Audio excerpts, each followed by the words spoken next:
Sampurasun, Wilujeng Enjing, Mitra Sadaya, tepang deisan sing kuring pun ira rohayani, dina program Sunda TV. Pamirsa sadaya, sababaraha lembur di Balai Endah, Kabupaten Bandung, kakeung kucaah.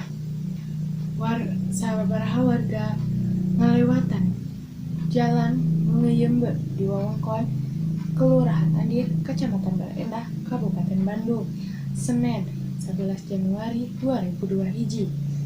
Aya nu kapaksa ngadodorong motorna kusabab mesinna kaasupan cai.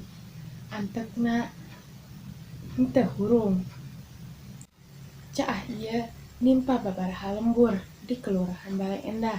Lembur-lembur nu kakeum diantarana Muara, Ciputat, Cibadak, jeung Kampung Jembatan. Anu nimbulkeun cai Citarum naek nyaeta limpas ka jalan jeung ngeueum imah warga. Nu sakitu nu tiasa kusing kuring didugikeun. Hatur nuhun. Hurip Sunda.